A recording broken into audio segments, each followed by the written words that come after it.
诸位好，咱们又见面了。今天咱们讲的这个故事，不仅是个娱乐圈的传奇，它更是一个活生生的易经改命局。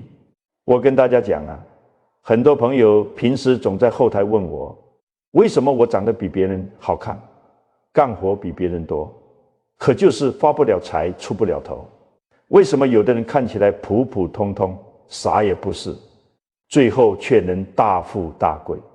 诸位，这就是我不停跟大家强调的，命运就像河流，你改变不了流向，但能改变自己的位置。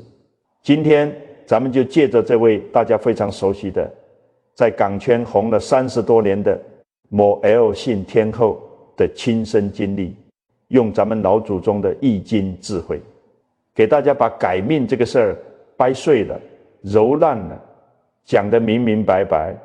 你看啊，现在的人啊都不懂一个道理，总觉得红或者发财靠的是长相，靠的是家里有钱。错了，大错特错。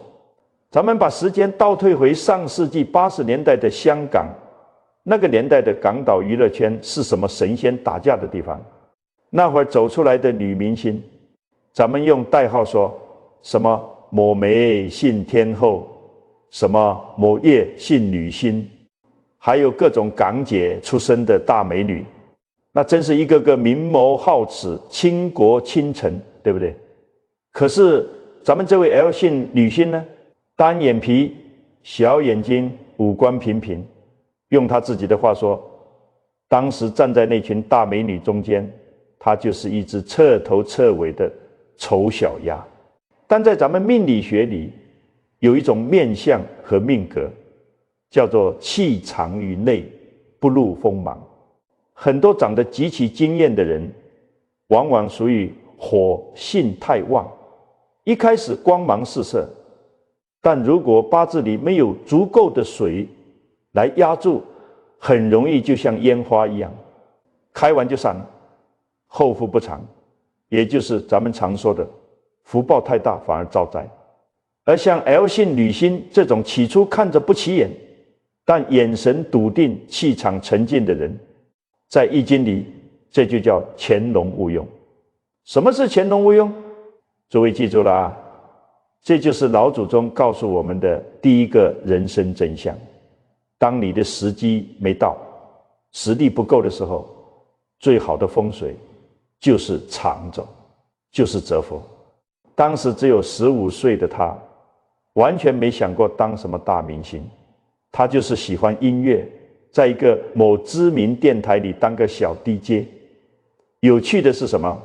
当时电台的老板给他取了个艺名叫611。为什么叫611？因为6加1加1等于8，取广东话八卦的谐音，给他的人设就是个叽叽喳喳很八卦的小妹妹。你看，这就是命运在跟你开玩笑的时候，明明是一个以后要当大天后的人，老天爷非要先把你按在最低处，让你去演一个插科打诨的小角色。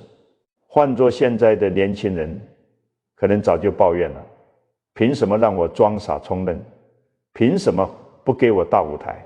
但我跟大家讲，人生如同阴阳消长，没有阴的极度收敛，哪来阳的极致爆发？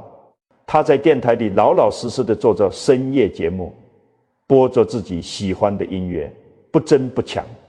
结果呢，就因为一次偶然的机会，他被某唱片公司的人看中了，发了第一张专辑。接下来发生的事，才是真正拉开普通人和天后差距的地方。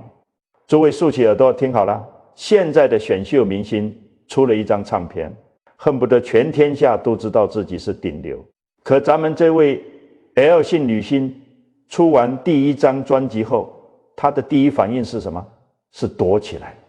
她觉得太不习惯了，走在街上听到自己的歌，恨不得找个地缝钻进去，心里默念千万别认出我。她跑去找唱片公司的人说，我觉得我不适合，我不能当歌手，我根本不会唱歌。诸位啊，看到没有？这就是一个人在命运转折点时的敬畏心。易经里早就讲过了，满招损，谦受益。为什么有的人刚赚到一点钱，刚有一点小名气，马上就栽跟头？因为他的德配不上他的位，他的心气太浮躁了，把福报给消耗光了。面对铺天盖地的名利，他没有飘，他去干嘛呢？他每天拿着自己演出的录音带回去听，听完之后觉得惨不忍睹，于是他开始找老师学唱歌、学跳舞，每天去打磨自己。用现在的大白话来说，就是在自己的低谷期疯狂的给自己叠护甲、长内功。这个过程在咱们命理上就叫做积蓄五行之气。等到他把自己的短板补齐，真正找到自己独特的声音魅力时，他的命盘里那个属于他的大运才真正降临。一首灰色让他和当时红透半边天的某已故张姓天王的歌一样，传唱在大街小巷。这个时候他就不再是那个低头躲避的小姑娘了，而是真正迎来了易经里的第四爻飞龙在天。现在很多人跑去大城市打工，或者出了国赚了点钱，回老家就觉得这也不好，那也不顺眼，甚至嫌弃自己的父母没文化，恨不得把自己的根给拔了，彻底变成一个所谓的城里人或者上流社会。诸位如果你们身边有这样的人，你一定要离他远一点。为什么？因为在咱们命理学里，这叫自断风水。易经里讲什么？讲厚德载物。什么是物？就是你的财富、名声、地位。那什么是地呢？大地就是你的根，就是你的来处。万物生于土，你的根在哪里？你吸收的就是哪里的地气。一个人如果连自己的根都不认了，那就成了无根的浮萍，哪怕一时风光，最后也是财来财去，留不住的，对不对？咱们来看看这位 L 姓女星，她是怎么守住自己的老根风水。大家都知道她是在香港出生长大的，但很多人不知道，她的父母其实都是当年从上海移居过去的，所以哪怕他从小生活在外面，但他八字里的那个底色依然是浓浓的江南水香气。你看他小时候的生活环境，那是好几户人家挤在一起分租一个房子，就跟咱们以前的老弄堂、大杂院一样。按理说这种环境很乱很杂吧，但在风水上如果邻里和睦，这就叫人气聚拢，阳气充沛。更有意思的是什么？是他对童年气味的记忆。他在采访里说过，他小时候最深的记忆就是满屋子上海菜的味道。他妈妈经常在家里包馄饨，他一口气能吃25到30个。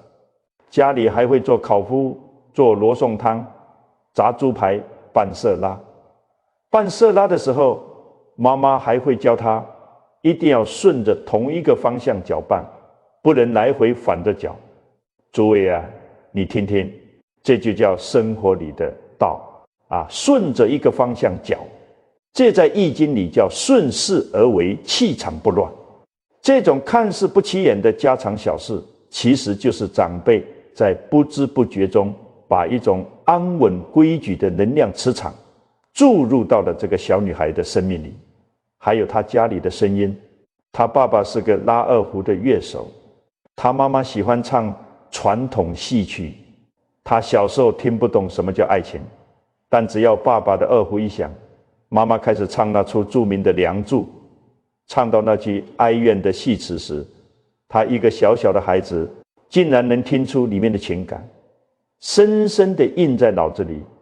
我跟大家讲，这些食物的味道，二胡的声音，母亲的乡音，就是这个女孩生命里最强大的先天风水。为什么后来他能在竞争那么激烈的娱乐圈里稳住脚跟？为什么他不管唱什么歌，声音里总有一种独特的故事感和人情味？就是因为他的根扎得很深，他身上有着父母给他的那种脚踏实地、热爱生活的气息。这种气息是任何顶级的声乐老师都教不出来的，那是骨子里带的地气。到了2001年，他做了一个决定，回到上海去住了2年半。他去逛那些老街区，去听那些老人家讲话，去感受那种骨子里的熟悉感。对他来说，那不是去旅游，那是在命理上的寻根和补气。当一个人感到疲惫、迷茫的时候，回到你的生命源头去，回到你小时候熟悉的气味和乡音里去，你就能重新获得能量。所以诸位记住了啊，我必须要给你们敲敲警钟。第一，千万不要嫌弃你的出身和你的原生家庭，无论你的父母是种地的还是打工的，只要他们是善良正派的人，他们给你的那口粗茶淡饭，就是你这辈子最宝贵的风水底色。第二，守住你记忆里的那点烟火气。心情不好的时候，运势低谷的时候，不要去乱拜什么神，回家吃一碗你妈做的热汤面，或者回老家去走那条泥巴路，去吸一吸你生命最初的那个地气，气顺了，运自然就开了。这就是老根的力量。命运的河流流得再远，源头的水如果不干净、不丰盈，这水早晚的干涸。大家说对不对？讲完了根，咱们接下来就要讲讲这棵树长出来的枝叶了。这就牵扯到一个非常玄乎但也极其重要的问题：名字的磁场。很多人不知道，这位 L 姓女星的名字其实是她父亲为了纪念一段未果的爱情而起的。这在咱们易经命理里可是犯了一个大忌讳啊！现在很多人觉得名字嘛，不过就是一个代号，只要好听顺口，或者看起来文艺就行。我跟大家讲，大错特错。咱们易经姓名学里早就讲过了，名不正则言不顺，言不顺则事不成。名字到底是什么？名字是你这一生被人呼唤的最多的咒语，是你这辈子随身携带的风水磁场。你被人叫一遍，这个名字里带的磁场能量就被强化一次，对不对？咱们再看这位 L 姓女星的名字，前面咱们讲了，她爸爸是个拉二胡的，骨子里是个挺浪漫、挺文艺的人。当年生下这个女儿起名字的时候，你们猜怎么着？他竟然用了一段自己过去未果的爱情，也就是带有前女友影子的字眼，来给自己的亲闺女命名。更有意思的是，当时连他妈妈都知道这事儿。后来 L 姓女星长大了，听说了自己名字的渊源，她还觉得哇，我妈还挺大方的。诸位啊，现在很多年轻人听了这个故事，可能第一反应是哇，好浪漫啊！这个爸爸是个性情中人啊，浪漫吗？我告诉你们，在咱们命理学看来，这叫胡闹，这叫坑娃。为什么？我给大家讲讲易经里的念力和气场。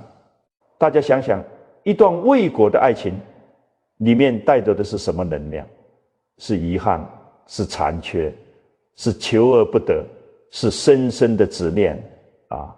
父亲把这种带着情债和遗憾的念力化作一个名字，死死地扣在了亲生女儿的头上。这等于什么？这等于这个小女孩还没长大，她的命盘里就已经凭空替长辈背上了一段还不清的情债。这种遗憾的磁场伴随着亲戚朋友广大歌迷对她千百次的呼唤，深深地刻进了她的命理轨迹里。结果大家看到了没有？她后来的情路顺吗？她这一生经历了多少感情的波澜，尤其是后来那段轰动两岸三地的婚姻，爱得死去活来，背负了无数的压力，最后还是以离异收场。这真的是巧合吗？命运的伏笔早就在他父亲给他起名的那一刻就已经埋下了。在玄学里，这就叫因果牵连。他用自己一生的感情波折去偿还了名字里带着的那份未果的业力。所以诸位记住了啊，我再啰嗦3遍，你们一定要死记硬背。第一，给孩子起名字千万不要用带有悲情、遗憾、哀怨色彩的字眼。第二，千万不要把自己没实现的愿望，甚至是过去的感情执念强加在孩子的名字上。第三，千万不要为了纪念什么前任、什么故人去给孩子起名，哪怕那个字再好听也不行。孩子是一个独立的新生命，他们像一张白纸一样纯洁，你给他们起名一定要顺应天地正气，用那些中正、阳光、平和、生机勃勃的字眼，让他们自己去写自己的人生，而不是让他们一出生就背着你的执念过日子。大家懂这个道理了吗？当然了，命运虽然在他的情路上埋下了一个大雷，但老祖宗讲过，天道既满，人道既全。老天爷关了你一扇门，肯定要给你开一扇窗。既然情路要受挫，那在事业上就一定会安排人来度他。这也就是为什么后来这个本来不敢唱歌的小姑娘能遇到生命里那个最重要的大贵人。那么这个人是谁？咱们普通人又该怎么识别并抓住自己生命里的贵人呢？很多朋友总在后台私信问我，我也很努力啊，我也很能吃苦啊，为什么我就是不发财？我的贵人到底在哪里啊？诸位啊，你们是不是觉得所谓的贵人就是那种突然从天而降给你砸1000万，或者直接把你提拔到当老板的人？错了，大错特错。我跟大家讲，真正的贵人往往是那个在关键时刻逼着你跳出舒适圈的人。咱们来看看这位 L 姓女星是怎么遇到她的贵人的。后来她不仅敢唱歌了，而且还红了，从香港一路红到了台湾、内地。但是真正让她彻底封神，奠定她一代天后地位的是哪一首歌呢？就是那首红遍大江南北，甚至很多人现在去 KTV 都还要必点的那首绝对经典的情歌。大家可能以为这首歌这么好听，他当时拿到手的时候肯定高兴坏了吧？完全没有。他在访谈里亲口承认，当时他拿到这首歌的时候非常排斥，根本就不想唱。为什么？因为他觉得这首歌的风格和他之前的路线不太搭，他心里没底，害怕失败。这就好比咱们普通人面对一个能赚大钱但从来没干过的新项目，第一反应都是退缩。这时候他的贵人出现了。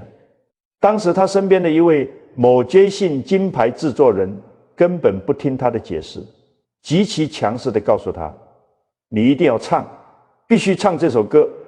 就在这个制作人的死磕和逼迫下，他半推半就地唱了。结果呢，这首歌一出来，直接火透了全亚洲，让他拿奖拿到手软。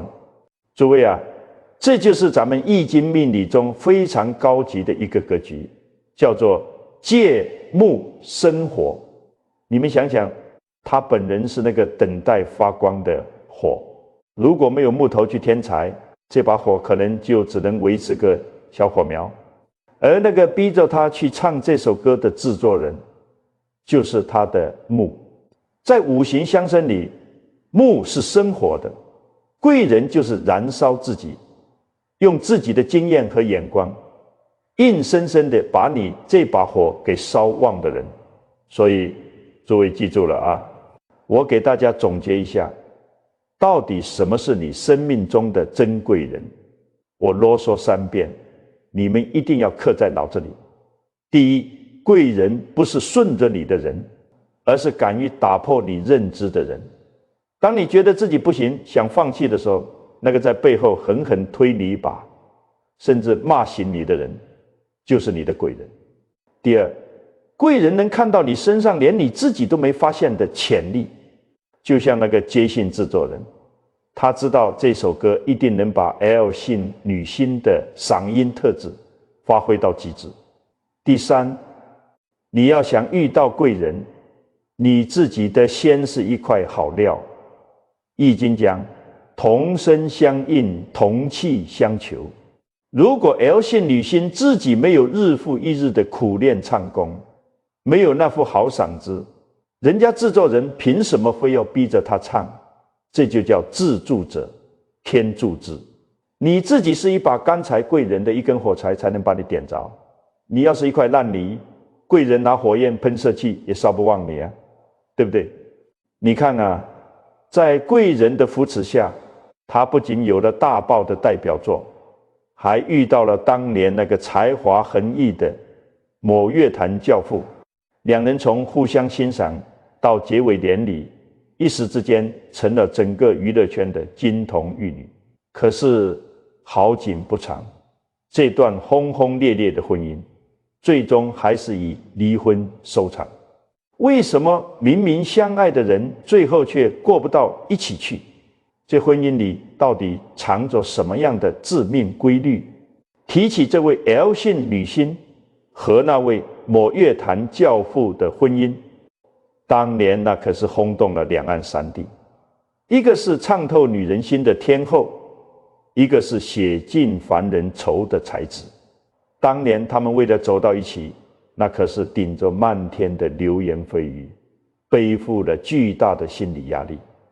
很多人就不明白了，他们爱得那么深，连那么难的坎都跨过去了，为什么最后却熬不过平平淡淡的日子，6年就上火了呢？诸位啊，我现在就用易经的道理给大家把这层窗户纸捅破。恋爱是火花，是五行里的火，越烈越好。但婚姻是过日子，是五行里的土的厚重，的包容，的接地气。在这段访谈资料里， L 姓女星自己说了这么一段非常扎心的话。她说，婚姻这个事情的确是很艰深的一个学问，我没有做得很好。我学到的是人跟人的沟通是最重要的。她还坦诚自己可以通过音乐表达极其丰富的感情，但在现实生活里，他并不是一个很会用语言来沟通的人。这话听着普普通通，对不对？但在咱们易经命理看来，这就是破除婚姻迷局的命门。易经里有2个卦，讲透了人与人之间的关系，一个是太卦，一个是否卦。什么是太卦？地在上面，天在下面。天气是往下走的，地气是往上升的，阴阳2气交融在一起，这就叫天地交而万物通。婚姻里这就叫沟通顺畅，百事和谐。那什么是否卦？天在上面往上飘，地在下面往下沉，天和地互相不搭理，阴阳2气彻底断绝了联系，这就叫天地不交而万物不通。在婚姻里，这就叫零沟通上火局。诸位，你们看啊，2个才华横溢的人在一起，这就好比2团极其旺盛的火在舞台上，在音乐里，他们互相激发，那叫一个光芒万丈。可一旦回到了柴米油盐的生活里，如果谁都不愿意低下头，谁都习惯把最深的情感藏在心里，只通过作品去表达，而不是坐在沙发上饭桌前用大白话好好的聊聊天，这就形成了否卦的格局。没有沟通的婚姻，哪怕你们曾经爱得再死去活来，那也是在不断的消耗彼此的福报。我跟大家讲，很多现代人的婚姻也是这样。回到家，你玩你的手机，我刷我的平板，遇到问题，你觉得我不说你也应该懂，我觉得你既然不懂，我凭什么要说？这在风水上叫什么？叫死气沉沉，气场凝滞，气都不流通呢，这日子还能过得好吗？所以诸位记住了啊，我今天把话说透，你们要把这3句话死死记在心里。我啰嗦几遍，你们也得听。第一，婚姻里最大的煞气，不是没钱，不是吵架，而是不沟通。吵架好歹也是一种气的碰撞、冷暴力和零沟通，那是直接把婚姻的生气给掐断了。第二，哪怕你在外面是龙是凤，回到家你也得给我变成懂人间烟火的凡人，放下你的身段，放下你的固执，愿意去倾听，愿意去讲话，这才是婚姻里最顶级的风水。第三，如果一段感情让你觉得每一天都在内耗，都在变得压抑，那就说明这气场已经不对了。易经讲穷则变，变则通，该放手时懂得体面的放手，也是给自己留福报。你看他在经历了这场婚姻的变故后，没有像有的明星那样撕破脸皮，也没有自怨自艾，他选择了和平分开，带着女儿过上了另一种生活。而恰恰是这种放下，让他迎来了人生境界的又一次大飞跃。一个女人在离了婚之后，为什么不仅没有垮，反而活得越来越通透？这背后又藏着老祖宗怎样的修为智慧？现在社会上有一种很普遍的现象，很多女人一旦离了婚，或者感情受了挫，整个人就像天塌了一样，整天以泪洗面，到处跟人抱怨自己有多惨，逢人就说男方有多坏，要么就是陷入深深的自我怀疑，觉得这辈子完了。但我跟大家讲，你看看这位 L 姓女星，她离了那么轰动的一场婚，她是怎么做的？她没有撕破脸去闹，也没有在任何某社交平台或者媒体上去指责对方半句。甚至后来坊间有八卦传闻，说她每次开演唱会都会给前夫留一张票。她在访谈里坦坦荡荡的澄清，倒没有这样的事情，很多流传都是虚假的。她甚至还能非常客观地夸赞前夫后来的音乐合作项目非常经典。不仅如此，她还说自己现在最享受的恰恰是当下的生活状态。她说自己是属马的，骨子里就向往那种无拘无束、天马行空的生活。诸位啊，这在咱们易经里叫做什么？这就叫彻彻底底悟透了损卦的真谛。很多人一听到损这个字，就觉得是不好的，觉得是破财的，失去东西了。大错特错。易经讲损有福，原吉，意思是说适当的减少放下，反而能带来大吉大利。我用小学生都能听懂的大白话给你们解释，什么叫损？损就是扔垃圾，就是大扫除。一段已经让你每天都在内耗，每天都在痛苦的感情，它就是你生命里的杀气。你死死抱着它不放，你的生命空间就全被这些负面能量占满了，好运怎么进得来？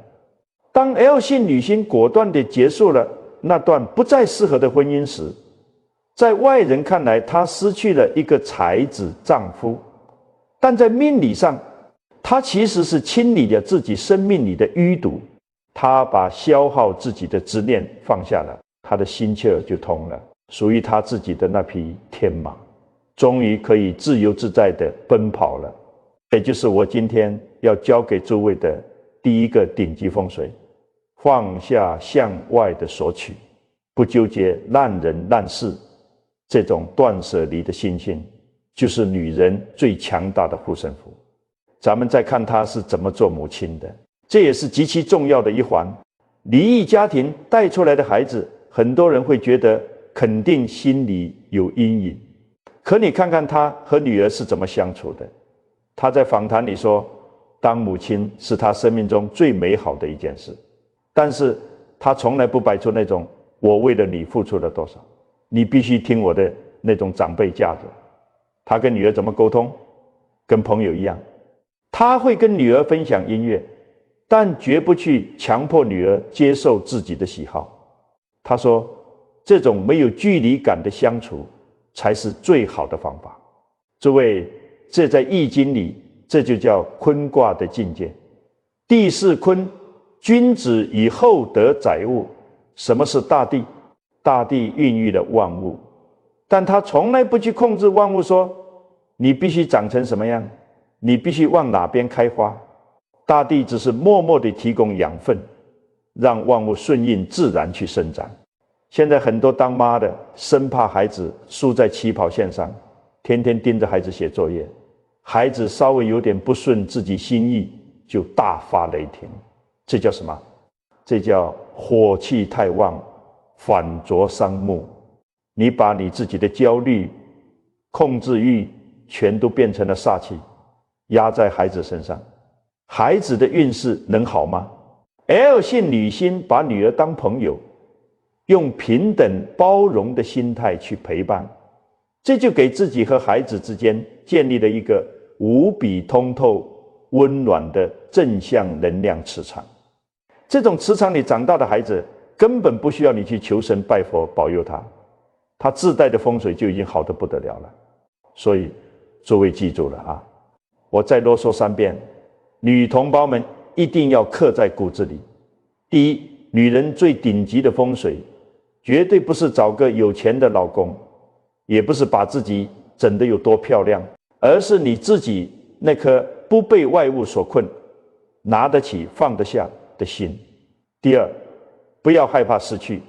当你明白失去是为了给更好的东西腾位置时，你就彻底掌握了改命的主动权。第三，最好的教育是坤德，放下你的控制欲，用包容和爱去润泽你的家庭，你就是你们家最大的聚宝盆。你看，从一个不敢唱歌的小姑娘，到爆红的天后，再到经历婚姻变故后活出天马行空般自由的智慧女人， L 姓女星的半生轨迹，其实就是一部普通人可以复制的改命教科书。那么把这些道理全都揉碎了，咱们普通人到底应该怎么做，才能真正把自己的运势改好？到底有什么动作是咱们今天听完，明天就能上手去做的保命秘诀？很多朋友听到这儿，可能心里会嘀咕，我听懂了，人家命里带的格局大，人家悟性高，那我呢？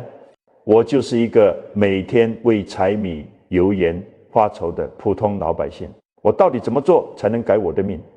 我今天就把这最后的一层窗户纸给大家彻彻底底的捅破。好了，讲了这么多，我知道你们平时工作忙，琐事多，记性不好，这听视频就像看热闹，听完转头可能就抛到脑后了，那绝对不行。今天既然你刷到了我，既然咱们结了这个缘，我就得对你们负责。我就像个操心你们挂科的老师一样，我怕你们记不住啊，所以我今天必须在这最后再把重点给你们啰嗦一遍。下面这几个命理真相，这几个风水禁忌，你们打死别放，不仅你自己别放，还要转告你的家里人，让他们也打死别放，全都给我死死地刻在脑子里。第一，关于你自己的运势，当你还在低谷期，没钱、没势、没本事的时候，千万别到处去炫耀，去发牢骚。记住《易经》里那4个字：潜龙勿用。这个时候，你最好的风水就是老老实实的常做，去学习，去长本事。别抱怨老天爷不给你机会，那是在给你时间扎根。等你把内功练好了，时机一到，你自然能飞龙在天。对不对？第二，关于你的脑根风水，不管你现在混得多好，穿得多体面，千万不要嫌弃你的出身和你的原生家庭。你记忆里妈妈做的那碗热汤面，你老家那条土路，那是你生命里最强大的地气。守住这份烟火气，逢年过节多回去看看，把根留住，你的财运和福气才不会断。第三，关于起名字的禁忌，以后不管谁家里生小孩，给孩子起名，绝对不能用那种带着悲情、遗憾的字眼，更不能为了纪念什么前任的感情去起名。你这是在给孩子平白无故的背情债一定要用阳光中正、生机勃勃的字眼，这才是顺天应人。第四，关于你的贵人，别再幻想着天上掉馅饼了。那个平时敢于骂醒你、逼着你去干你害怕但正确的事情的人，那个把你狠狠推向未知领域的人，才是你命里真正的大贵人。人家拿着火柴来点你，你自己得先是一块能烧得旺的干柴。第五，关于你们的婚姻和家庭，这点最致命。两口子过日子，最大的煞气就是不沟通。哪怕你一天赚100万，回到家如果不说话，那就是死气沉沉的后挂。放下身段，好好说话，多沟通，让家里的气流转起来，这才是保婚姻平安的唯一秘诀。最后，关于女人的风水和对孩子的教育，女人一定要悟透损卦。一段烂感情，让你天天内耗，该扔就扔。清理的垃圾，好运才能进门。教育孩子要学大地母亲的坤德，像朋友一样去包容，别把你的控制欲变成煞气压在孩子头上。诸位，我再重申一遍，以上这些可绝对不是我在这儿凭空捏造，这全都是古人几千年总结出来的血泪智慧。你只要照着做，避开这些坑，你的命就已经改了一大半。讲到这里，我想跟大家掏心窝子说几句最重要的话。我们今天坐在这里，用这么长的时间掰开揉碎的讲易经，讲命理，讲这位 L 姓女星的故事，难道只是为了听听娱乐圈的八卦吗？绝对不是。我们是为了借别人的局，悟自己的人生。我一直跟大家强调，最好的风水其实根本不在你家祖坟上，也不在于你家里摆了几个金元宝。最好的风水其实就是咱们的人心，最好的命运其实就是咱们自己的修为。当你懂得了包容，懂得了放下，懂得了不去盲目攀比索取，懂得了好好跟家人沟通，你的心境一旦开阔了，你身上的磁场马上就变了。那些好运气、好财运、好贵人，全都是被你身上这种干净正向的磁场给吸过来的。这就是万法唯心造，这就是道法自然啊。诸位，今天你们能把这篇长文看到最后，说明咱们极有缘分，也说明你的福报快要到了。但是光你自己听懂还不够，你得把这份智慧传播出去。我非常真诚地建议大家，把这个视频转发给你的父母、你的伴侣、你的闺蜜、你的兄弟。你千万别觉得这只是随手分享一个视频，你这是在做花布施，你这是在帮助他们认识自己，帮助他们改变命运，帮助他们积累福报。你想想看看，如果你身边的一个亲戚因为看了这个内容突然醒悟了，不跟老婆冷战了，家里和睦了，或者你的一个朋友本来在低谷期痛苦不堪，听了潜龙勿用的道理，重新振作起来了。这说明什么？这说明因为你的一个转发，你可能就实实在在的救了别人一生的命运。咱们老祖宗早就说过，一个人改变就能影响一个家族。你把这正能量的种子播撒出去，这叫什么？这就叫积善之家必有余庆。这就是你在为你自己、为你的子孙后代积累的无量功德啊！所以诸位啊，如果我今天讲的这些道理，哪怕只有一句话触动了你，对你有所帮助，请动动手指，给咱们新图天机点个赞，顺手点个关注。不要小看你这一个点赞、一个关注、一次转发，你的每一次操作、每一条留言，其实都是在为自己和家人积福，都是在向宇宙宣告你要改变命运的决心。不信，咱们就拭目以待，看看坚持下去，你的生活会不会因此而发生翻天覆地的改变？最后，我强烈建议大家，现在就在评论区留下你今天最大的感悟，或者直接打出“为家人祈福”这5个字。为什么一定要让你们留言？因为当成百上千个带着善念的人在这个评论区里留下祝福的时候，这里就会形成一个极其庞大、极其正向的能量磁场。你把你对家人的祝福留在这里，咱们大家的能量就能互相加持，互动越多，咱们的共同能量就越强，你的运气就越旺。好了，今天这堂超长的命理课，咱们就掏心掏肺的讲到这里。只要你肯修心，命运就永远掌握在你自己的手里。咱们评论区见，下期更精彩。